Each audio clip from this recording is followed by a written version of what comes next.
Hello everybody, I'm Kevin Wynn, and this is Rewind, the show that looks back on Florida's past through historic film and video. This time local TV made from scratch. We'll watch two of the oldest and rarest TV shows in the Wolfson Archives collections. News Center of the South, here is today's Florida News Picture. High Volt Battery, exclusive maker and seller of the best battery you can buy, presents Ralph Rennick reporting the news. First up, unrest in Cuba reaches the streets of Miami and Ralph Rennick's newscast. The story of the Cuban consul in Miami and his stolen briefcase was breaking news on March 10, 1958. Watch Miami newsman Rennick reveal its contents. Also in the news, a jailbreak in downtown Miami and live in-studio commercials featuring longtime WTVJ weatherman Bob Weaver. And now, here's Ralph Rennick. News Center of the South, here is today's Florida News Picture. High Volt Battery, exclusive maker and seller of the best battery you can buy, presents Ralph Rennick reporting the news. Last Wednesday, the Cuban consul general in Miami was attacked in the waiting room of Miami's International Airport. A briefcase was seized at that time from Eduardo Hernandez. One man in the group ran to 36th Street holding the briefcase, jumped into a waiting car, and made good his getaway. Three other men, Cuban exiles, were seized by police.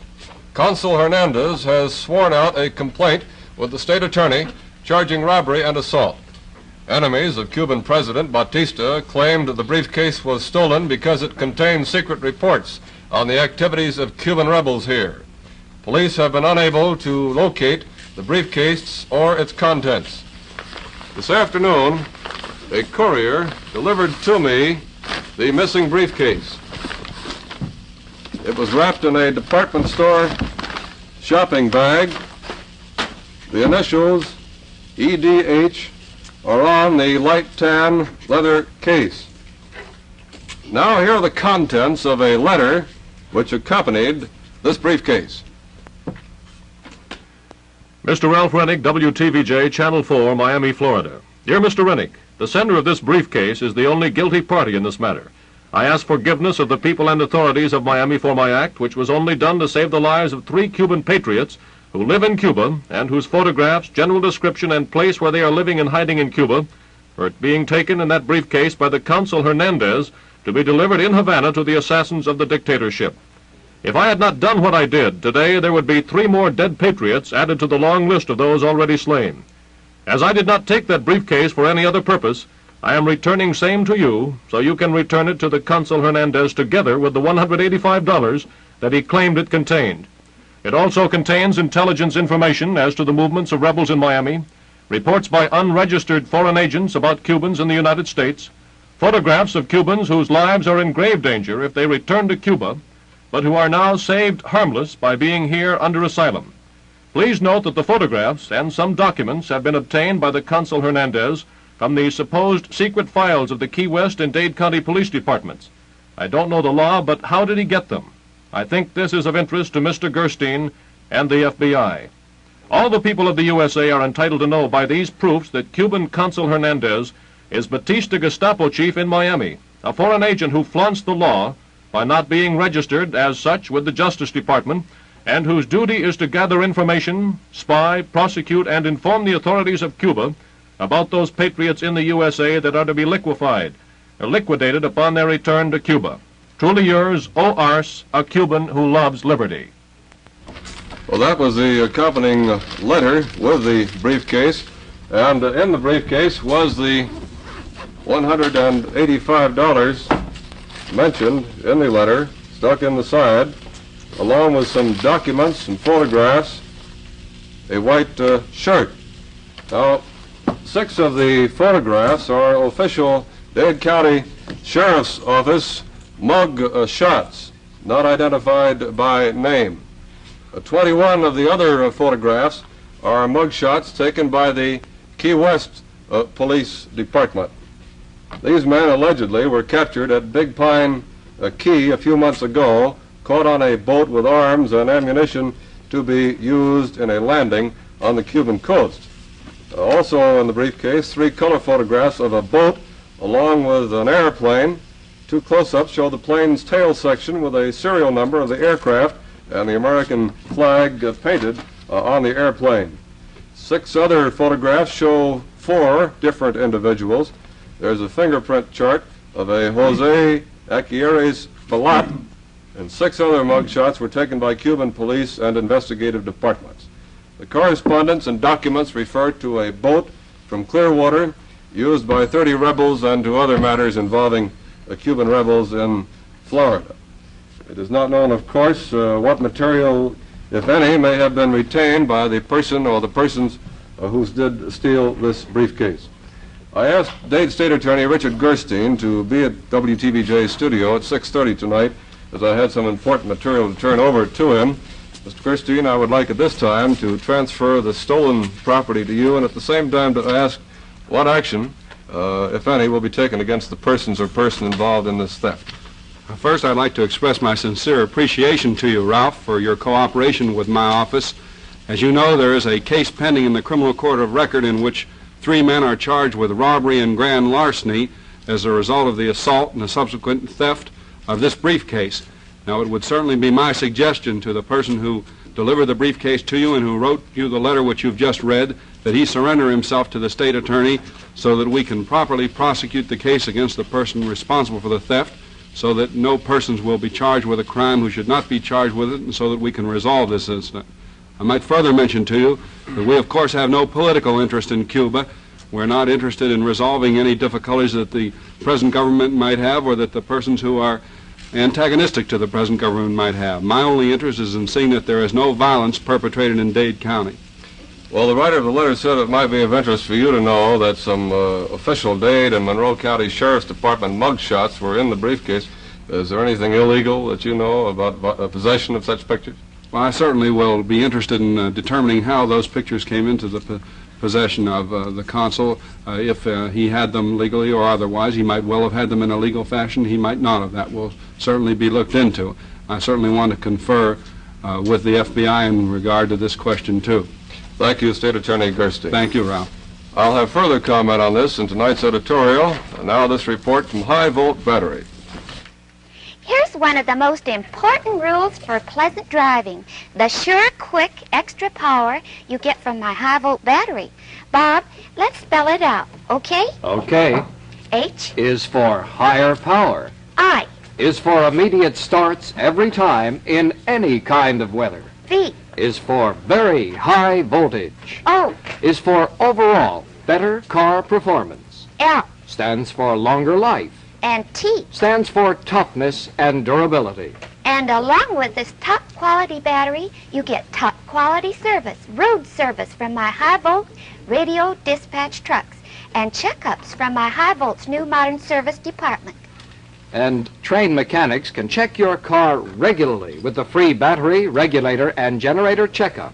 Now remember, the high-volt plant is conveniently located at 1850 Northwest 7th Avenue. And I'm open weekdays from 7:30 to 7 and Saturdays from 7:30 to 5:30. So be smart.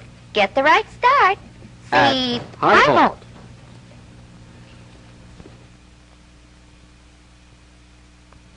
Police tonight are pushing a 3-state search for 2 desperate criminals who escaped from Dade County's jail last night.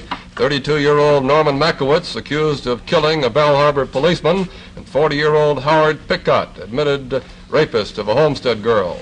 2 others in the jailbreak, 18-year-old Roger Wayne Carter and 27-year-old Ed Kelly, were captured at the scene. Carter is awaiting trial for the slaying of a handyman during a holdup attempt, and Kelly is a federal prisoner charged with auto theft. Police late today sped to a point some 5 miles north of Hialeah Gardens on Okeechobee Road in the belief they had trapped one of the escapees. Hialeah Gardens Police Sergeant Jerry Frost spotted a suspicious person along the road and fired his pistol when the man ran into the weeds. Frost called for help. Detectives from Dade Sheriff's Criminal Bureau and State Police arrive and begin a search of the area. A bloodhound was brought to the scene, and officers began crisscrossing a large open field and searching along a drainage canal. After 2 hours, Hialeah Gardens Police Lieutenant Ed Dubois spotted the man, pulled him from the brush-covered canal. These exclusive films by WTVJ newsman Bob Brumfield and George Contouris show the capture. The man is Frank Fogel. He escaped from the city stockade this morning, was not one of the two escapees wanted from last night's jailbreak. This was the scene last night, moments after the quartet escaped from the 23rd floor. Two of the men were recaptured at the scene. A police cordon was thrown around the building as search parties scoured the skyscraper in a vain attempt to capture Makowitz and Picot. Roll towels used for the final 2 floors to freedom, a time-tested method used by other escapees. A statewide alert now expanded to a 3-state alarm brought every available law enforcement officer into action. Roadblocks on every major road leading into the city failed to yield any clues to the whereabouts of the 2 fugitives. Police boats were pressed into service when a person reported seeing a man climb from the river, toss a bundle of clothes on the ground, and run to a boat. Police swarmed aboard, ready to shoot if necessary. A thorough search revealed 3 unlocked hatches. A neighbor said the hatches were always kept locked. Then more reports of unidentified men lurking near the docks sent 10 squad cars and scores of men to that area, all to no avail. This is the window the men used in their getaway. They cut their way to freedom with a hacksaw. All cells in the cell block are unlocked during the evening hours. The prisoners are allowed to stroll in the block. It was during that period that the 4 men made their escape, using the mattress covers from all of the cells. The men lowered themselves out of the window and crawled down the side of the building. News briefs as time permits. Miami Attorney Thurman Whiteside failed to show up in Washington to testify before a House committee today. Meanwhile, President Eisenhower has sent the nomination of John Cross, a State Department communications expert, to replace Richard Mack on the FCC. That's the news. I'll be back in a moment with tonight's editorial. So you ever hear of a boat with an outboard going 1,008 hours without stopping? Well, it happened in Miami just the other week for the boat show. The boat is a Mohawk, one of the many boats that use high-volt batteries as standard equipment. The motor is a 35-horsepower Evinrude, and the radio a Century RCA. And the battery, well, you tell them, Little High. Sure, Bob. I'm proud that my high-volt marine battery was chosen for this endurance run. It had to give the initial power for 1,008 hours, subjected to sun, rain, and salt spray. Proof that all boat owners can get more out of boating with my high-volt batteries. Now, these are the batteries like the one you just saw, built and labeled Marine by High Volt. For any regular marine installation, inboard or outboard, make sure you originally install a high volt battery. And you boat owners will be happy to know, too, that High Volt is an authorized dealer for famous Silver Beauty battery chargers. Either 4, 6, or 12 ampere home charger will keep your battery in top condition. So for heavy duty, extra heavy duty, and marine batteries, remember, you get a better battery for less at High Volt in Miami. Much international intrigue connected with Cuba occurs in Miami. The latest occurrence came last Wednesday when Cuban Consul General Eduardo Hernandez was assaulted and robbed of his briefcase at Miami's airport terminal en route to boarding a plane for Cuba. 3 men have been arrested in the case, released on bond. The 4th, who ran off with the briefcase, has not been caught. This afternoon, a courier delivered to me the briefcase with a letter read earlier in the program. Now, my position in this matter is not partisan to either side. Because of news interest, I showed you the disputed contents of the briefcase. Obviously, there are 2 sides to every war. There is a war going on in Cuba. Consul Hernandez is using his intelligence forces in Miami to obtain information on rebels here and what these rebels are up to. The rebels in Miami, on the other hand, are engaged in gathering arms, ammunition, stirring up resentment against Batista. In my opinion, the best thing for Cuba is a national election. One will occur this June, though, but opponents say the election is rigged, that Batista's hand-picked candidate has no bona fide opponent. Leading civic groups, along with the Catholic Church, have called upon Batista to resign and put in power a national union government, which would then call a free election. Batista, however, today, in his March 10th anniversary speech to Cuba, said the only solution lies in the June 1st election. One thing is certain, things will get worse, not better, in Cuba. General strikes and violence will spread. It seems to me the question is not so much who is right, but what is right. Batista and the rebels represent extreme opposites. Both factions should step aside and let a national union provisional government call a free election. It's imperative that peace return to our neighbor nation. Good night. May the good news be yours. Watch Ralph Rennick reporting every weeknight at this time. Tonight's program presented by High Volt Battery, exclusive maker and seller of the best battery you can buy, High Volt. The preceding news, weather, and sports shows directed by Bernie Rosen and Dick Rennick. Time for a break. We'll be back with more Rewind in just a minute.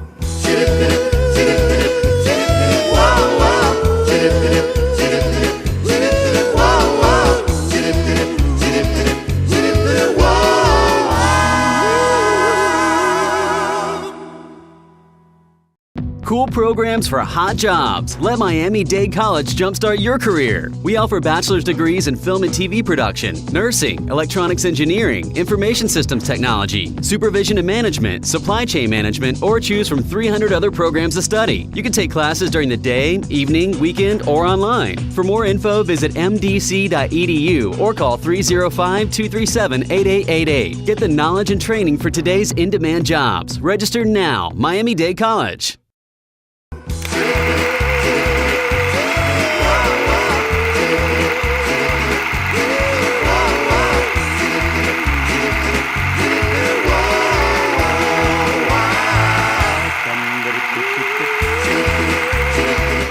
Next, a real rarity, a local entertainment program from 6 decades ago. In the early days of South Florida television, Lee Dickens made a name for herself as a broadcast daredevil. This young lady believed excitement made a good program. Here's an excerpt from one of her weekly shows. She walked the wings of a high-flying airplane. She even climbed one time our 1,000-foot tower and went snake hunting. How's this for thrill?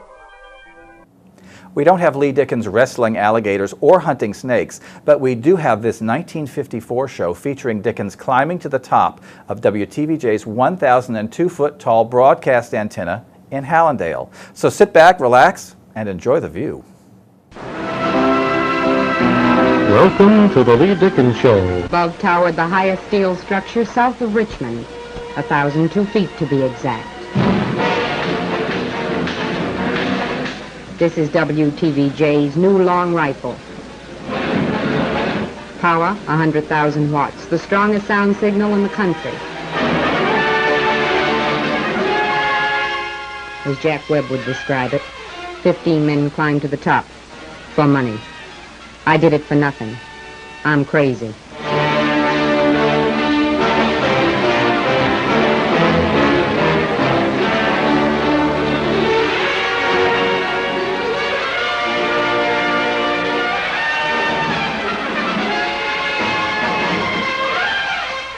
As you know, we switched to full power Tuesday, the 18th of May. And for those of you who had been getting a picture like this, it began to come in like this. And then suddenly... Hello. Well, it's nice to be with our old audience, and we certainly look forward to meeting the new audience. Thanks for inviting us into your home. Well, here at WTVJ for the past 10 days, we've been receiving on an average of 400 phone calls a day.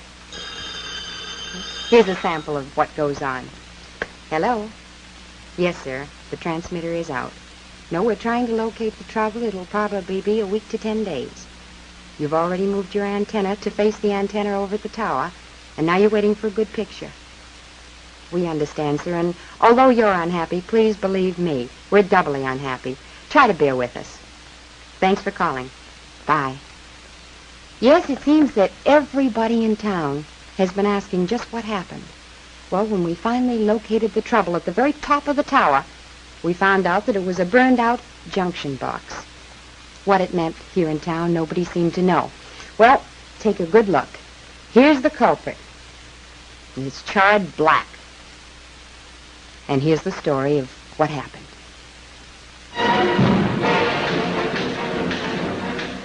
This is the new WTVJ tower, higher even than the fabulous Eiffel Tower of France, and twice as high as the Washington Monument. Somewhere between the base and the tip, something had gone wrong.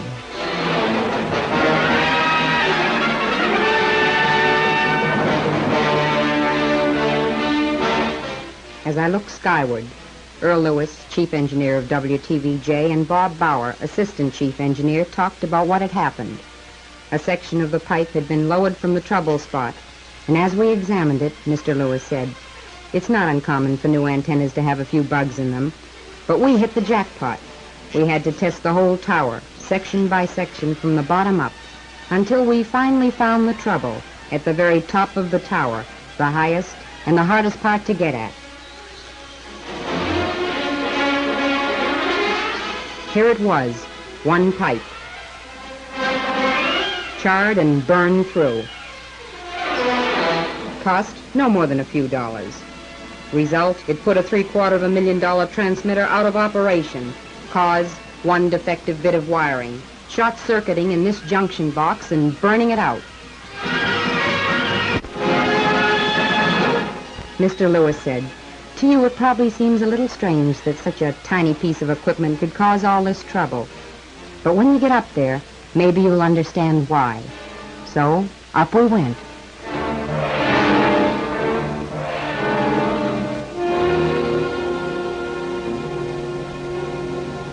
The elevator rose at the rate of 100 feet a minute, heading for the 800-foot level. And as we went up, you couldn't help but think that this giant, when it was fixed, would put a picture into Nassau to the east, Fort Myers to the west, Vero Beach to the north, and Key West to the south. Down here, a home goes up in 3 months. But this tower was a little different story. It was almost 3 years in the planning and the building. Why?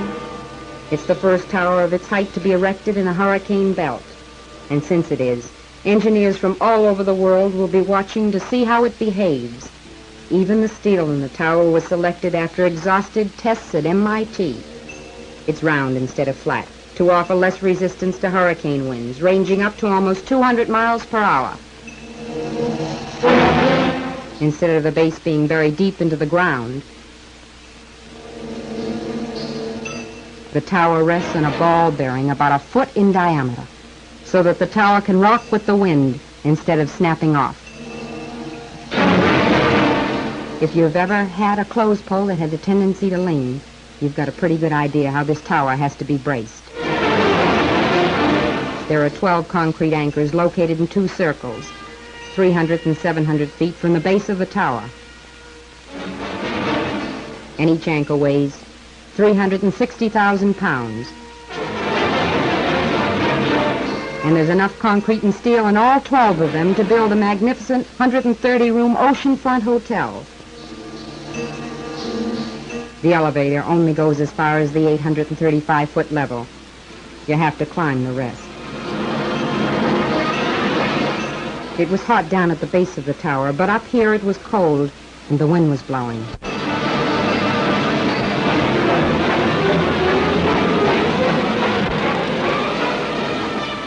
I wasn't too conscious of the height until I looked over the side. You could feel the tower swaying. Right now we were higher than the Eiffel Tower. And as I looked way down at the ground, I began to really get scared. And I thought to myself, I'll take an alligator anytime, Saturdays and Sundays included.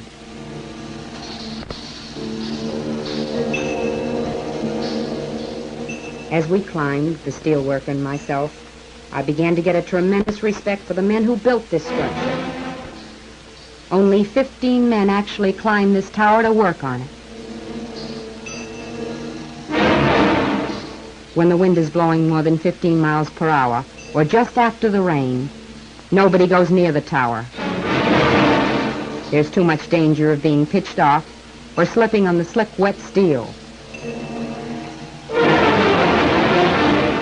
If this tower were located in New York City, this and the Empire State Building would be the 2 tallest buildings in town.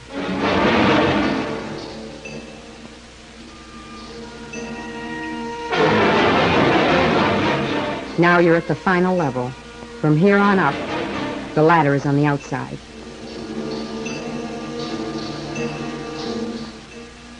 As you climb up the outside ladder and reach for the rungs above, one at a time. At least you can see where you're going, which is straight up. But as you go, the thought occurs stronger and stronger that sooner or later you'll have to come back down. And it isn't a pleasant thought.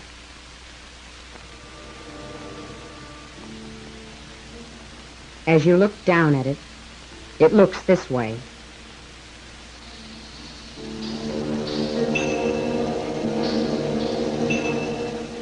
Five rungs above, the ladder stopped. But above the place where the ladder stopped, GE men were working. At least I could hold on to the ladder. What they were holding on to, I didn't have the slightest idea.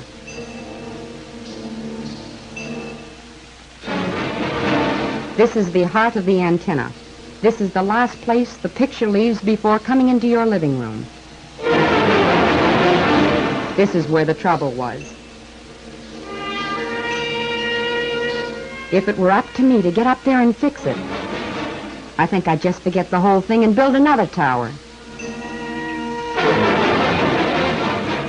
When the tower went out, we got an average of 400 calls a day complaining about the new tower.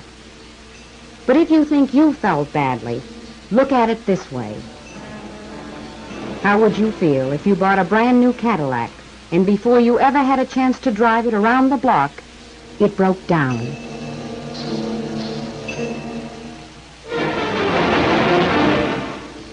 Well, that's the antenna story. Thanks for inviting our picture into your home. We think we're here to stay this time. And we'd like to thank the cameramen for all their help, the ones on the bottom and the ones up above, because without it we couldn't have gotten those pictures for you. Hope you enjoyed tonight's story. We'll see you next week at the very same time. Until then, a very, very good night to you all. That's about it for this edition of Rewind. Just time to mention that if you noticed an occasional jump cut or an awkward edit, remember, not all of the shows that have come down to us are complete. Some are missing scenes or whole segments. But all of these shows, even incomplete ones, offer us a fascinating glimpse of Florida's history. They're well worth a look. Rewind features historic film and video from the Lynn and Lewis Wilson II Florida Moving Image Archives. To see more from the Wilson Archives collections, visit our website, wolfsonarchives.org. You can search the archives catalog, watch video online, and connect to our YouTube channel. There you'll find hundreds of carefully curated clips. Or link to the Wolfson Archives Facebook page to keep up with our busy calendar of historical happenings. Until next time, I'm Kevin Wynn. Thanks for watching.